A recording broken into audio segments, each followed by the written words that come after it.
Hello and welcome to Brodual. This time we have TK Combat. The mod's by the same author of TK Dodge and TK HitStop, and similar to those, the mod attempts to improve aspects of the combat system in Skyrim. TK Combat adds a bunch of new attacks that are spread across most of the weapons in the game. They work in both first and third person, and they often deal a mixture of physical and elemental damage, which is something that's offered in quite a lot of other games, but not really in Skyrim.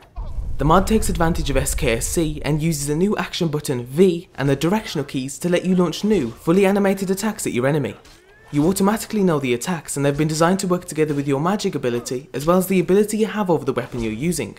The new attacks work for all weapons and shields except staffs, and the attacks have been broken down into categories, so two-handed weapons mostly share the same attacks, as do one-handed weapons, and bows come with their own attacks.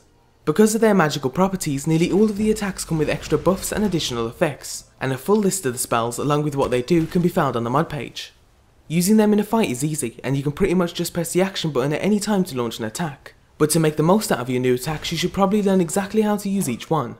Each weapon comes with 5 different attacks, with one falling under each directional key as well as standing still. So for a two-handed weapon, pressing V while standing still launches the Night Orb attack, that sends a powerful elemental orb that pierces through any enemy in its path. But if you move back and then press V, you'll smash the ground with your weapon using the Scattering Blast attack. The melee weapons' attacks vary mostly in their forward attack. A two-handed sword, for example, will pull the enemy in and then stab them, whereas with a one-handed sword you'll jump in the air and then lunge downwards with a stab. The bows and crossbows' new attacks include 2 traps, as well as a multi-arrow shot skill, a rain of arrows skill, and a teleport ability. The new attacks work especially well with bows and crossbows because you can press the action key with the bow already fully drawn, which makes things slightly more comfortable to use compared to melee weapons. Shields only have a single attack called Fortitude that uses magic to create a ward around your shield when blocking for extra defense.